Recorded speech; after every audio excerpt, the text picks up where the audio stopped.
What's good, Sanakan people? Hello everyone, masih bersama saya Cikgu Ragaman dan Ismul dari IA Butter Cookie Studio dalam SDK City Ramadan Cooking Show. Seperti yang anda tahu, sepanjang bulan Ramadan kami akan sajikan kepada anda semua menu hidangan yang sesuai untuk dijadikan sebagai juada semasa kita tengah berbuka boleh, tengah bersahur pun boleh dan mungkin boleh jadi menu utama semasa Hari Raya Aidilfitri nanti. So, semua menu yang kami sedia ni semua simple juga. Kamu boleh buat sendiri di rumah. Ikut kreativiti anda masing-masing. Sudah pastinya kalau yang bujang pun boleh buat. Yang sudah berkeluarga pun boleh buat. Siapa-siapa pun boleh buat. Yes, semua boleh buat sendiri. Ikut kamu punya kreativiti, mungkin kamu olah sendiri pun boleh. So, nanti kamu boleh letak saya di komen. Ya, nanti kamu share kamu punya pengalaman sendiri masa buat ni lepas kamu tengok kami punya episod ni. Jadi, saya mohon kepada anda semua untuk keep support our first season SDK City Ramadan Cooking Show ni sepanjang bulan Ramadan. Kamu boleh follow kami punya semua akaun social media rasmi. Kami ada di Facebook, Instagram, TikTok. Paling penting kamu subscribe dulu YouTube channel SDK City supaya kamu tidak terlepas setiap episod yang kami akan post nanti sepanjang Ramadan. So, hari ini kita sangat special. Kalau kamu nampak di sini, kita sudah nampak kita punya guest. Memang sudah tidak asing lagi di Sandakan. One of the best baker yang ada di Sandakan. Betul. Ini betul, Ismail. Ini bukan apa orang bilang bukan tipu-tipu punya. Ini betul. Saya malu nih. Sebab dia punya hasil kau punya baker memang orang sudah tahu. Dia memang orang bilang high punya. Orang selalu cakap macam kalau si Ismul je ni mesti confirm dia punya bahan-bahan yang dia guna semua berkualiti. Sebab dia punya rasa pun orang memang worth it dengan dia punya price. So, apa kita punya menu untuk episod kali ini? Okay, untuk hari ini kita akan buat Japanese cheesecake. Pernah dengar? Dah pernah dengar. Japanese cheesecake ni dia bukan cake sponge, dia macam cake chiffon. Chiffon tahu? Chiffon. Okey, tahu. Cake chiffon yang kalau kita tekan macam cake dia. Span tu. Oh tidak. Kalau ditekan dia terus termasuk jari tu. Oh, okey. Dia terus termasuk jari. Okey. Jadi maksudnya memang Sushi King ke? Sushi King? Oh, pernah. Dia panggil nama dia Hokkaido. Okey. Dia lebih kurang tu lah yang kita akan buat hari ini. Okey. So, hari ini kita special sebab kita akan buat secara langsung di sini. Ya, betul. So, mungkin adakah ini antara kau punya orang bilang signature? Sebenarnya tidak. Tapi ini antara yang saya suka lah. Okey, yang kita boleh share. Tapi kalau orang request untuk order boleh lah kan? Boleh. Okey, so kalau kamu berminat, kamu boleh direct chat PM saya Ismul. So mungkin kita boleh start, kita akan perkenalkan dulu bahan-bahannya. Kalau rekaman nampak, di depan ni ada 9 bahan kan? Okey, ada 9 bahan. Bahan utama dia adalah cream cheese lah. Okey, kita ada cream cheese. Kita buat Japanese cheesecake kan? Yes, kita boleh nampak sini cream cheese. Cream cheese, kita ada putih telur. Okey, putih kuning telur. telur, gula kasta. Yang ni tepung gandum lah paling senang. Okay, all purpose flour. Yes. Dan kita ada butter, essence vanilla. Yang ni dia optional. Dia dipanggil cream of tartar. Oh, okey. Dia optional sebab digunakan untuk kasih stabilize tu putih telur bila kita pukul kan. Okey. And then yang paling terakhir kita ada susu. Pernah baking? Dah pernah. Tidak pernah. This is first time. Pengalaman? Tidak ada pengalaman sama sekali. Jadi hari ini kita akan cuba. Pernah pegang whisk ke? Macam tak pernah juga. Tidak pernah juga. Okey. Kalau macam apa tu? Nanti goreng-goreng tu pernah. Kalau ini macam yang ini dia punya ni apanya? Okey. Hari ini kita try sama-sama. So kita mula daripada proses yang pertama dulu lah. Okey, proses yang pertama tu kita kena buat menggunakan proses double boiling. Double boiling ni kita akan gunakan dia untuk mencairkan cream cheese. Okey, cream cheese. Soalannya kan, kenapa kita perlu cairkan cream cheese kan? Okey, cream cheese ni dia ada liquid dalam dia. So liquid tu yang kita perlu cairkan untuk mendapatkan lemak daripada cream cheese tu sendirilah. Alright, okay. So yang ini dia akan take time sedikit. Okay? So kita kena cairkan dia. So sini kamu boleh nampak. Okey. Akan ada keras sikit kan? So kita akan cairkan dia lah. Oh, dia bilang apa tadi? Double boiling. Double boiling. Okey. So yang ini dia akan dimasak sikit lah. Kita mau panaskan dulu mangkuk ni. Selepas kita punya cream cheese sudah cair, baru kita masukkan bahan yang seterusnya lah. Okey. So untuk pengetahuan penonton di luar sana, Ismul adalah salah satu juga our wishlist untuk kita punya guest podcast nanti. So kita tak boleh share banyak sangat. Jadi sebab kita untuk lebih detail nanti kita akan share selepas raya. Masa podcast nanti baru kita akan share lebih detail. Sedetail-detailnya pasal namamu tadi Ismul Azam. Yes, IA itu sebenarnya diambil daripada nama yang sendiri. Padahal baru jawab tadi.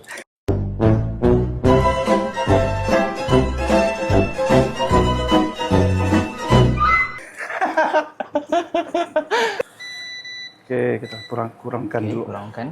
Ya. Apa kan? Dia ambil masa. Ini memang prosesnya lah. Kita angkat dulu sekejap. Oke, sekarang yang kamu tengah lihat ni adalah proses untuk kasih apa tadi, geng? Cream lah kita panggil. Ya, creaming. Oke. Ya. So yang ini dia yang ambil masa. Sebab cream cheese tu dia masih keras kan, dia keluar daripada sejuk. So sekarang next step. Since kita punya cream cheese dia sudah dalam stage creaming. Kita masukkan kita punya butter. Kalau butter sudah sedikit cair, dia macam a bit well blended lah dengan cream cheese, baru kita masukkan susu. So susu ni kita masukkan sekali. And then since susu ni dia masih sejuk, so kita akan kasih panas jugalah sekali dengan butter dan cream cheese tadi. So yang ini kita mix. Maksudnya dia kena atas api lah kan? Tak boleh kau macam buat tanpa ada api? Sebenarnya boleh guna microwave. Dia itu yang saya selalu guna lah. Cuma ini untuk step yang saya tunjukkan ni untuk orang yang tidak mempunyai microwave di rumah lah. Betul. Untuk memudahkan. So, ini contohnya macam orang bilang yang manual punya lah. Kalau kita tiada microwave, kalau macam bujang-bujang tu kadang-kadang tiada microwave, kamu boleh guna cara ni. Kamu boleh ikut cara yang si Small kasih tunjuk ni. So yang next step ni mixture tadi tu kita pindah dia bikin bowl yang lagi besar. So kalau dalam bakery ni untuk tahu baker tu dia betul-betul mahir dalam bidang dia adalah tiada pembaziran lah. Mana macam ni kita panggil apa? Kaup kah? Kaup. Dia kaup semua bahan yang ada di mangkuk tu. Ya, tiada yang mau kasih tinggal. Ini baru baker. Alright, Itu adalah signature seorang baker. So ini kita mix lagi sampai dia sebati. Apa kan? So bila dia sebati, temperature dia tidak terlampau panas, boleh coba sentuh di bawah dia. Dia macam a bit warm lah kan? Bila dia sedikit warm, baru kita masukkan bahan seterusnya. Bahan seterusnya adalah kuning telur. Nih, kuning telur, kita masukkan kuning telur. Kuning telur kita masukkan. Lepas tu, ini tips saya pula. Kalau dalam bakery, kalau saya membaking lah kan, setiap kali kita masukkan telur dalam adunan, mesti ada esen vanila. Esen vanila ni dia mesti serentak dengan telur. Kenapa? Kuning telur tu? Ya. Sangka tadi kicap. Dah bah. Kalau ditutup ni, cuba tanya ragawan ini apa? Ini adalah kicap dah. Kamu ni, apa saja jatuh? Aku dapat baca di sini. Mana tahu dia mau buat pewarna kan, so dia boleh letak kicap. Teruskan. Sabar semua. Macam pandai pula buat lawak malam ni kan. Kita teruskan. Kita sudah letak vanilla essence. So kita sudah masukkan kuning telur dan esen vanilla tadi. Kita mix sampai sebati. Kita mix sampai sebati macam begini. Boleh nampak kan? So dia sedikit cair lah. Tapi kan aku mau tanya, kenapa dikasih asin daripada putih telur tu? Itu step seterusnya. Then next, bahan yang paling penting lah dalam kek. Hampir boleh katakan dalam 90% kek semua dibuat mempunyai tepung dalam dia. So tepung ni untuk orang yang tidak makan gluten mungkin sayanglah tidak boleh makan kek ni. Sebab tepung ada gluten kan. So tepung kena diayak. Ayak terus. Masuk dalam ni. Lepas kita ayak tepung tu, then kita mix lagi.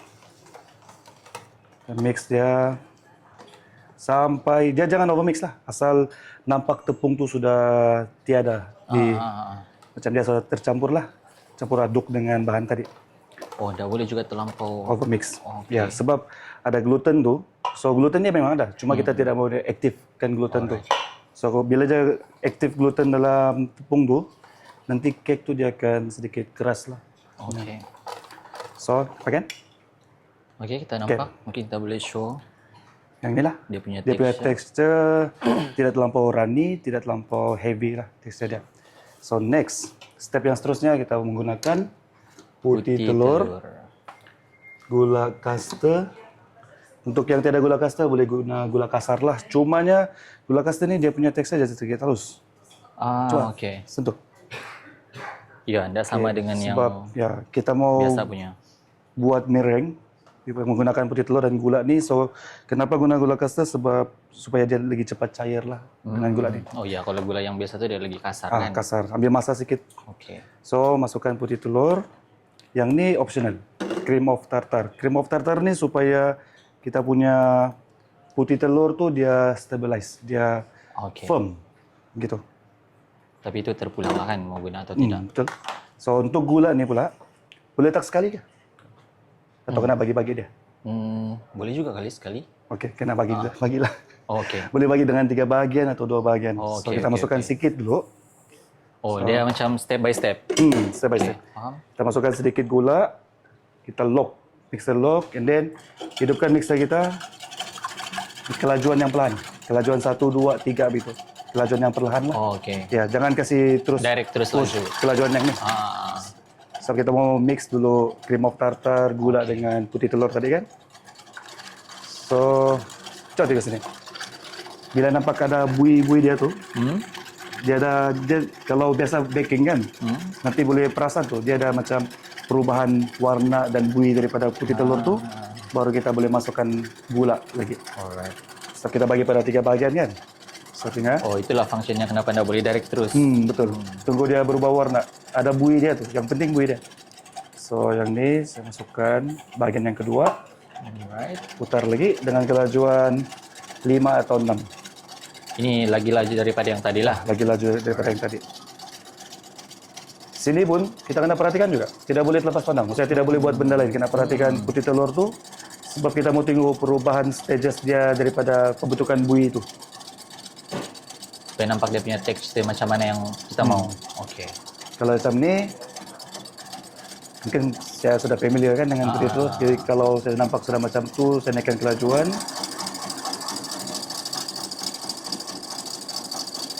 Nampakkah perubahan warna dia? Nampak. Kan? So, sampai satu tahap boleh masukkan lebihan gula tadi.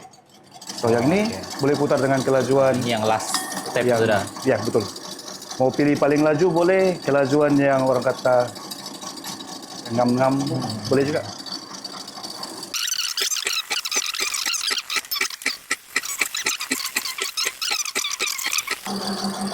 Oke. So, kita tinggal dulu. Kalau tekstur ini seperti yang saya mau.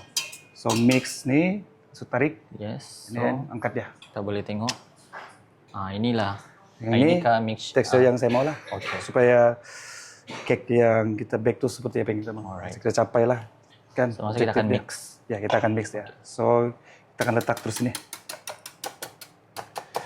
Oke. So, kita akan letak sikit saja dulu.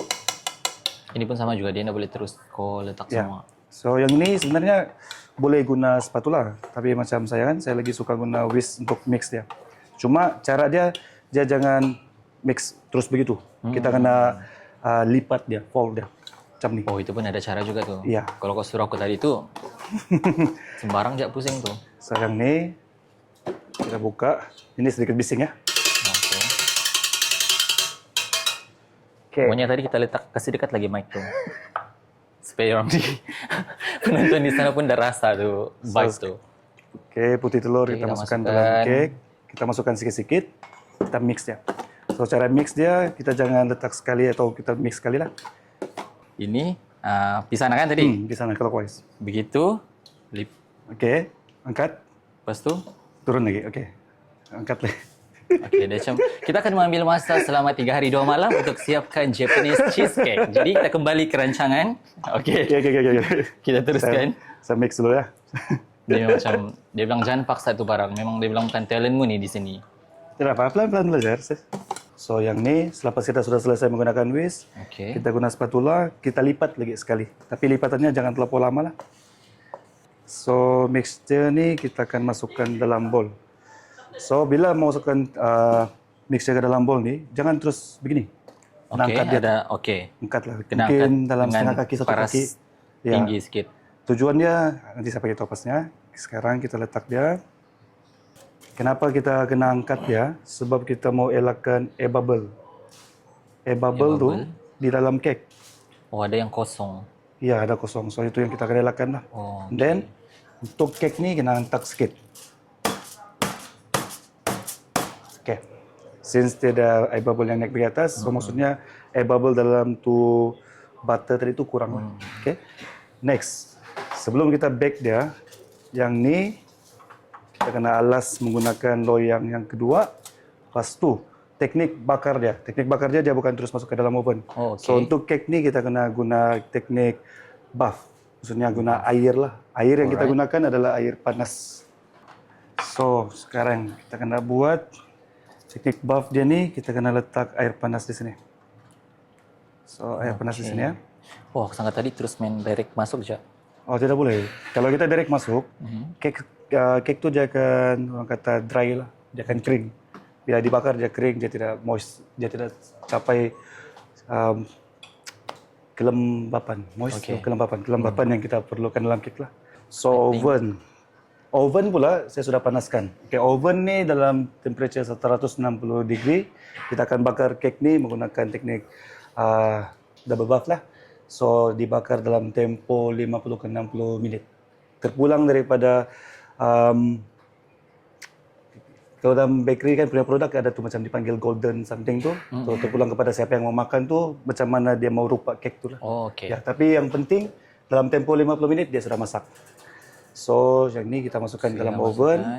Api atas bawah temperature 160 50 ke 60 minit kita letak dia di tengah-tengah. Okey, dia mesti di tengah-tengah.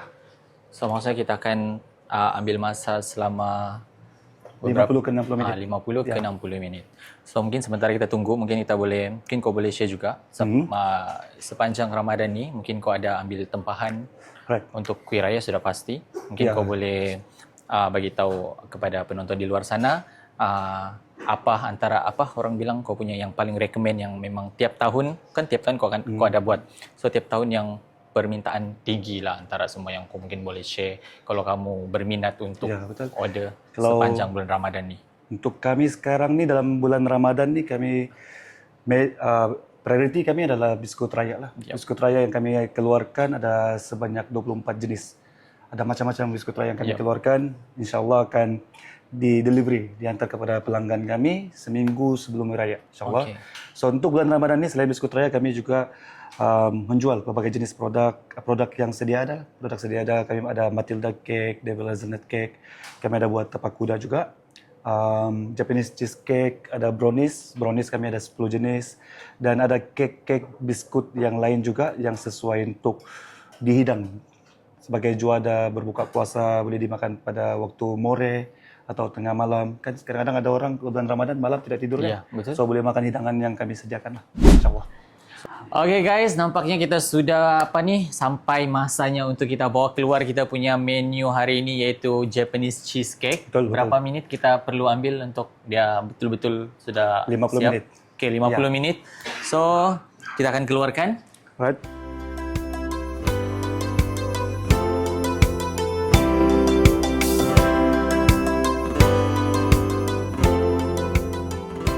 Okay guys, inilah kita punya menu untuk episod kali ini iaitu Japanese cheesecake seperti yang kamu tengok di sini. Mungkin boleh promote social media di mana dorang boleh order. Okay, boleh hubungi kami melalui WhatsApp di nombor 014-358-3191 iaitu nombor IA Batu Cookie Studio.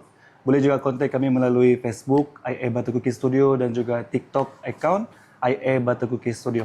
Yes, jadi kalau kamu mau order, kamu PM saja nombor yang tertera nanti. So sampai sini saja untuk episod kali ini. Sampai jumpa lagi untuk next episode. Bye-bye. Bye-bye.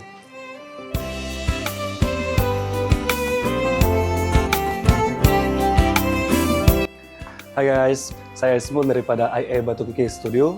Saya ingin mengucapkan selamat menjalankan ibadah puasa di bulan Ramadan ini. Oke, kami daripada IA Batu Cookie Studio ada menjual sebanyak 24 jenis biskut raya. Ada snow almond, cerelac, button cookies, tart nanas, pineapple cheese bar dan macam-macam lagi. So, yang ingin menampak biskut raya daripada kami, bolehlah PM di nombor yang tertera di bawah. Kami punya FB dan juga kami punya TikTok account. Oke, apa-apa pun, selamat berpuasa dan selamat Hari Raya. Bye-bye.